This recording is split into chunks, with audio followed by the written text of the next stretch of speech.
Apple has finally snuck their pretty amazing looking second generation CarPlay partner announcements in before the end of the year as promised, but my word did they cut it fine. Oh, and they're not the most mainstream of cars either. Want the latest Apple news, leaks and rumours? Subscribe and ring the bell. First previewed at WWDC in 2022, Apple's second generation CarPlay is far more integrated into cars than what we have today. The original reveal showed panoramic displays that are not unlike those in some Mercedes models today, but instead of Apple taking over just the infotainment screen as today, CarPlay 2 replaces basically everything from the instrument cluster, displays, infotainment and more. That means integrating closely with the vehicle systems to show electric or fuel range, velocity, vehicle status, cruise control, climate settings, and much, much more. That will hopefully mean that Siri can do a lot more in the car too.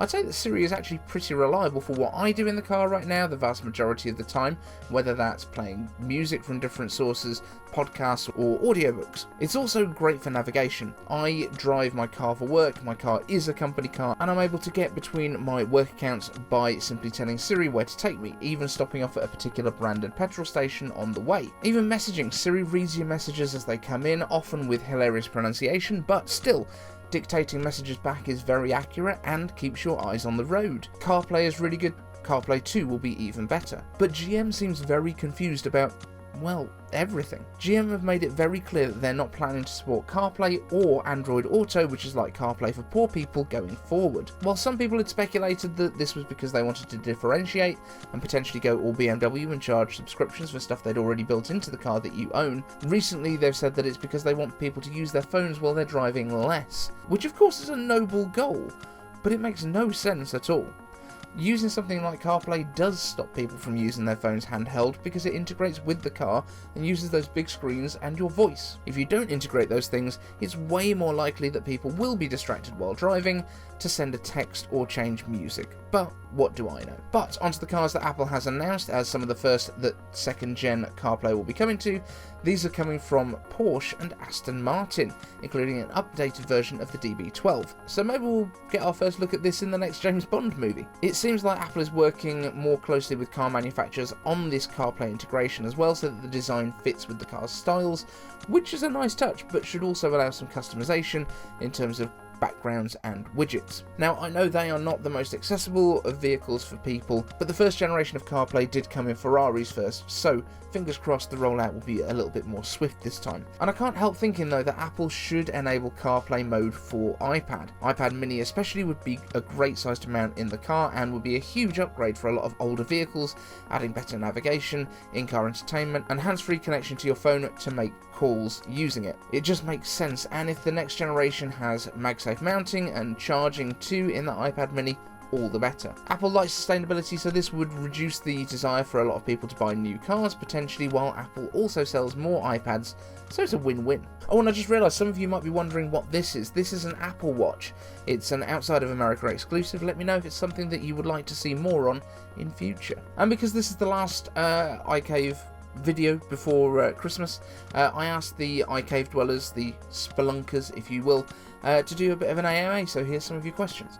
Team Kinetics asks, iCave answers, as 2023 was the year of no new iPad, should we expect a significant iPad update in 2024? How about an iPad-centric spring event? I don't think it's going to be an iPad exclusive spring event. I think we are looking at potentially getting the Vision Pro announcement in January. We have got the 40th anniversary of the Mac announcement on the 24th of January, so that's looking like a reasonably good date to guess at, I guess, because that's a Wednesday. That seems like when Apple could do an announcement. But I think a spring event is likely, and I think it might well be some iPad stuff. Also the MacBook Airs with their M3 refresh. So I think we'll probably get iPad Pros, iPad Air, maybe iPad Mini. Maybe we get all the iPads and the MacBook Airs. That'd be pretty cool. And then, you know, wait until the summer for the M3 Ultras for the Studio, and maybe the Mac Pro if they're going to keep going with that. But that's my thoughts right now. Let me know your thoughts on when stuff's coming in the comments. Evan Rogers asks, iCave answers, how will Apple get around the trade embargo? Happy Christmas, mate. I really don't know right now. I think people were kind of expecting that the administration might have vetoed this, but it didn't seem that likely because it's two American companies going at it, and they're not like a patent troll company. They are actually the people that make these pulse oximeters, blood oxygen meters. So I don't really know. I know that Apple can't actually place their appeal until the end of the presidential veto time, which is Christmas Day. So maybe we're going to get news on Boxing Day, the day after Christmas, that Apple has placed their appeal against this embargo. But until that appeal is heard, which might not be that quick, no Apple Watches in the US, unless Apple just pays the guys or buys them. That's the other option. They could just buy the company, I guess, if it's for sale. Team Kinetics asks, I gave answers. If you could take one tech product that's ever been released and delete it from history, what would it be and why? And what's the most unlikely tech success in your opinion? What product was successful that really shouldn't have been? Okay, this is an interesting one. So, delete from history, Blackberries. I hated Blackberries. I had to have one when I was in Dubai. It was like what we had to use, and they were awful. So, Blackberry, just see ya.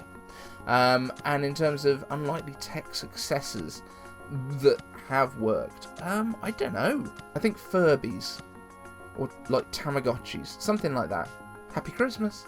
FB London asks, Dave, what do you think is the future is going to be for Apple, as the iPhone can only go so far? What do you think Apple's long-term plans are, and are they going to make a big push into medical tech? I think Apple is always going to be a consumer company. I think it's always going to be consumer tech at the heart of what Apple does.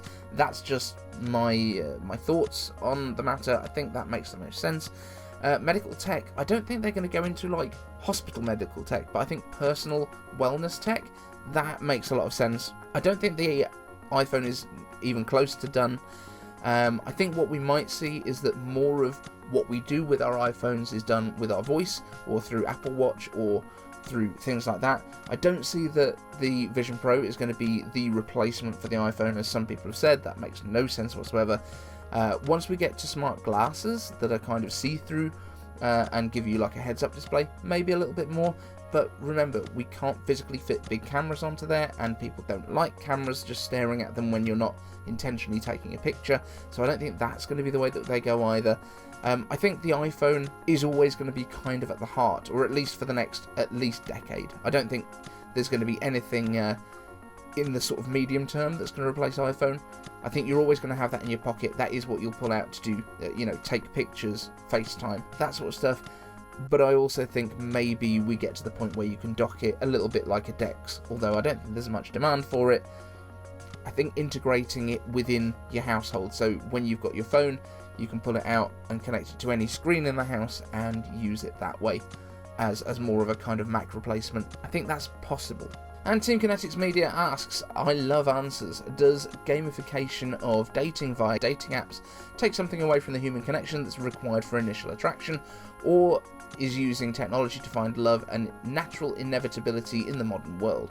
Are dating apps a net gain or a net loss for society?